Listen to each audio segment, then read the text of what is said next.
শিকাতি সপোন বাতৰ তুমি চমকা পোহৰ জোনা আউলি বাউলি মন সাগৰ তুমি ধুতলা নীলা আকাশ চাওঁ ঘনে ঘনে যাওঁ বাৰে বাৰে বিচাৰি উশাহৰ ঠিকনা কওঁ কিনি জকে ৰজনী ৰবে দুচকুৰ মিঠা খৰা সপোন তুমি পুৱতিৰ তৰা হেঁপাহ তুমি পুৱতিৰ তৰা সপোন তুমি পুৱতিৰ তৰা হেঁপাহ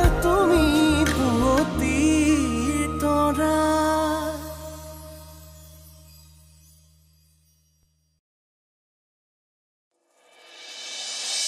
আপোনালৈ চাহ আনিছিলোঁ মই চাহ খালোঁ আৰু নাখাওঁ বোৱাৰীজনীয়ে প্ৰথম চাহ একাপ লৈ আহিছে খাবলৈ মন নগ'লেতো খাব লাগিছিল মই বুজি পাইছোঁ দেউতাই কিয় চাহ খাবলৈ মন কৰা নাই কথাবোৰ ভবাৰ নিচিনাকৈ হৈ গৈছে মানে কালিৰ কাজিয়াখনে ঘৰখনলৈ এটা নতুন পৰিৱৰ্তন আনিলে এইবোৰ মোৰ কাৰণে হৈছে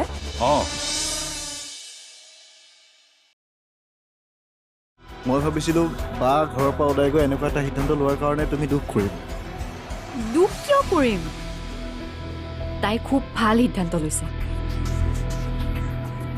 তাই ঘৰৰ পৰা ওলাই গৈ মোৰ ৰাস্তাটো আৰু ধুনীয়া কৰিলে এতিয়া মই মনিষা আৰু মই ঘৰৰ পৰা উলিয়াব লাগিব আৰু সিহঁত ওলাই গ'লে এই ঘৰখন কেৱল মোৰ হ'ব আগতে মায়ে বাক ভাল পাইছে তাৰ মতে কামবোৰ কৰিছে এতিয়া মায়ে মোক ভাল পাব আৰু মোৰ মতে এই ঘৰখন চলিব এতিয়া আৰু আমি এই ঘৰখন এৰি কলৈকো যাব নালাগে এইখিনি সময়ত এইবোৰ কথা পতাটো ভাল হৈছে জানো আৰু তেতিয়া এই সম্পত্তিৰ গৰাকী হ'ব কোন মই এতিয়া অকণমান মনে মনে থাকাচোন কোনোবাই শুনিলে কি বুলি ভাবিব শুনিলে শুনক মোৰ এতিয়া মূল কামটো কি জানা মা আৰু মনিষাৰ মাজত কাজিয়াটো আৰু অলপ বঢ়াম সিহঁতৰ মাজত যিমানেই শত্ৰুতা বাঢ়িব মোৰ সিমানেই লাভ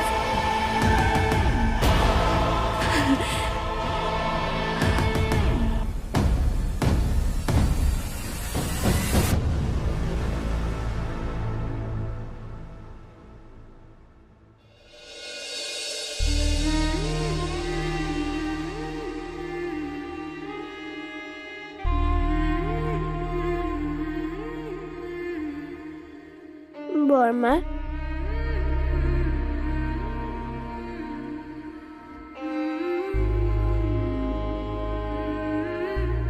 গাটো কেনেকুৱা পাইছ ভাল হৈছে বৰ্মা তই মোৰ ওচৰলৈ এবাৰো যোৱা নাই যে মায়ে কৈছে তুমি হেনো মোক মৰম নকৰা তুমি জীউবাকহে বেছি মৰম কৰা আৰু তোৰ মনটোৱে কি কয় তুমি মোক বহুত ভাল পোৱা বৰ্মা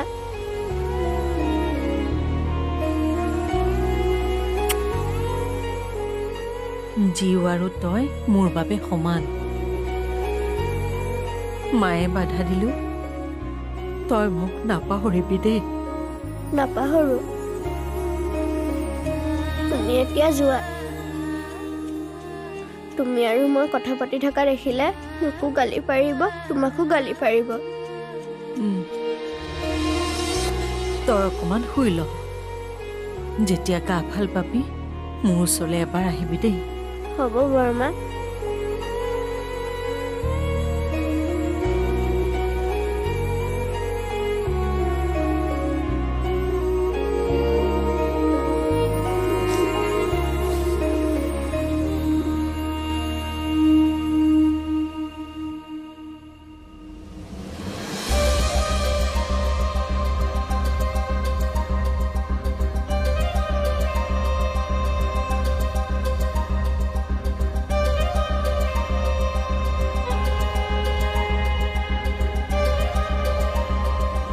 তোৰ বাবে ভাল ল'ৰা এটা চাবি যাতে সি আমি দিব নোৱাৰাখিনি তোক দিব পাৰে,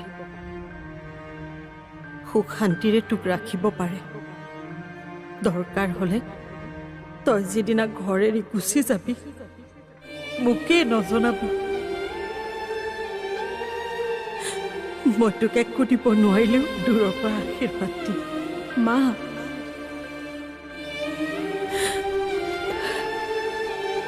মাত্ৰ অনু, মই তোক এটাই অনুৰোধ কৰোঁ, সেই ল'ৰাটো যাতে বেদ নহয়, সেইটো কথা মনত ৰাখিবি।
তোমাৰ বাৰ কালি বিয়া হৈ গ'ল বেদৰ লগত।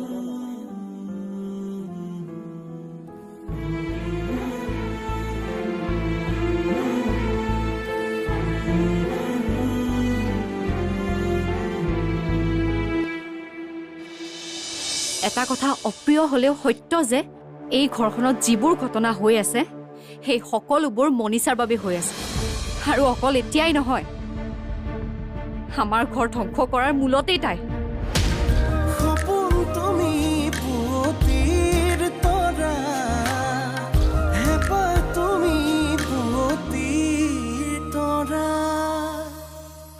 সপোন তুমি পুৱতিৰ তৰা, হেঁপাহ তুমি পুৱতিৰ তৰা। চাকৰিটো বাদ দিলে ভাল হ'ব জানো? কেনেকৈ ভাল হ'ব? তুমি ইয়াৰ পৰাই চাকৰিটো কৰিব পাৰিবা। মোৰ মতে দাদা আৰু দেউতাই তোমাক চাকৰিটো কৰিবলৈ কেতিয়াও বাধা নিদিয়ে। এনেই ৰুমতে সোমাই থকাতকৈ তুমি কামত ব্যস্ত হ'ব পাৰিবা। অফিচলৈও ফোন এটা কৰিব লাগিছিল। মোৰ ফোনৰ পৰাই ফোন এটা কৰিব পাৰা। তোমালোকৰ কথাবোৰ ক'লে হয়তো কেইদিনমান ছুটিও পাবা। কিন্তু কাৰো নাম্বাৰো মনত নাই নহয়। অফিচত বহুত কাম পেণ্ডিং হৈ আছে।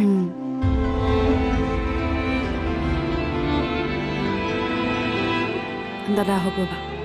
দাদা আহিলে কিবা এটা কৰি অফিচলৈ খবৰটো পঠিয়াব লাগিব। তোমাৰ ঘৰলৈ ফোন এটা কৰিব নালাগিছিল জানো? তেওঁলোকতো চিন্তা কৰি আছে চাগে। মাহঁতে চাগে কি ভাবিছে মই একো নাজানো, কিন্তু মাক কথাটো কেনেকৈ ক'ম মই সাহসেই গোটাব পৰা নাই। মোৰ মতে সাহসটো গোটাই তুমি ফোনটো কৰাটো উচিত। মিছামিছি এখন ঘৰকো টেনশ্যন দি থকাটো ভাল কথা হোৱা নাই। আৰু এদিন এনেও কথাবোৰ গম পাবই। আৰু বিয়া হ'ল যেতিয়া এতিয়াতো দুখন ঘৰ মিতিৰো হ'ব লাগিব। লোৱা, মোৰ ফোনৰ পৰা এতিয়াই ফোন এটা কৰা। কৰা।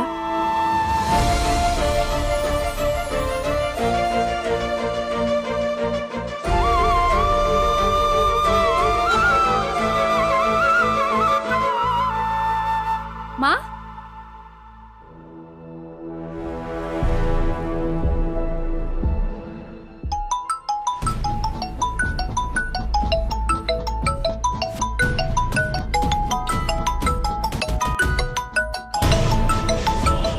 unknown number দেখুন।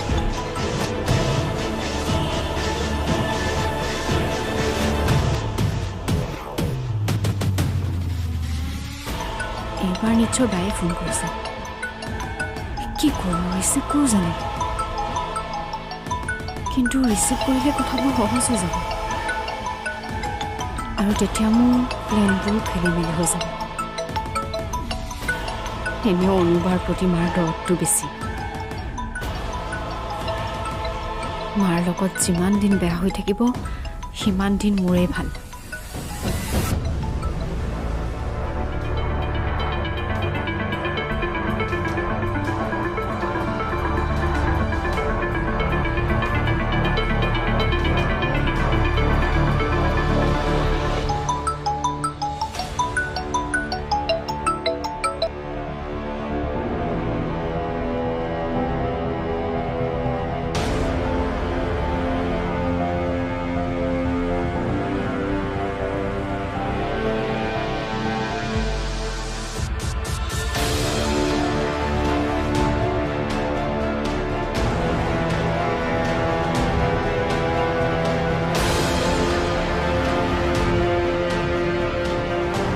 ঘৰৰ পৰা উলিয়াই দিব লাগে।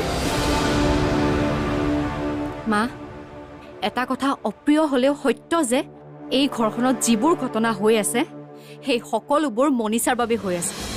আৰু অকল এতিয়াই নহয়, আমাৰ ঘৰ ধ্বংস কৰাৰ মূলতেই তাই।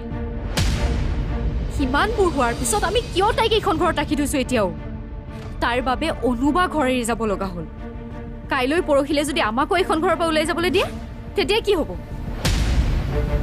আৰু দেউতাইতো সেইজনীক কোনো দিনে এষাৰ টানকৈ নকয়। এতিয়া তই মই কি কৰাটো বিচাৰিছ? তুমি একো কৰিব নালাগে। তুমি মাত্ৰ মোক অনুমতি দিয়া।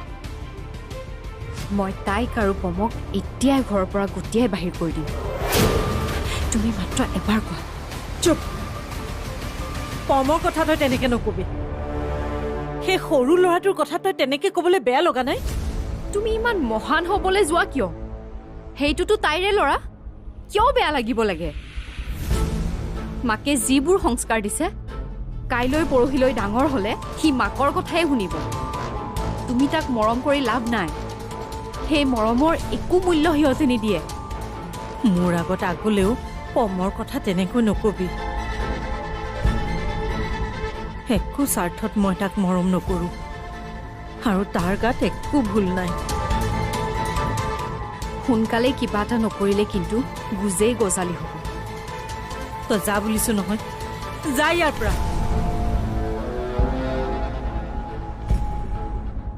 এনেই মোৰ মূৰটোৱে কাম নকৰা হৈছে।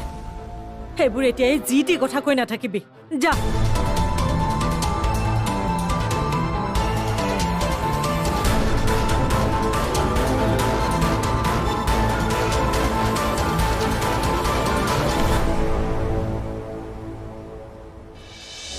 বুজিছ ৰত্ন, তাৰ চিন্তাধাৰা বহুত ওপৰত। ঘৰখনৰ অভাৱবোৰ দেখি সি চাকৰি কৰা ছোৱালী বিয়া পাতিছে। এতিয়া সি একো কৰিব নালাগে নহয়।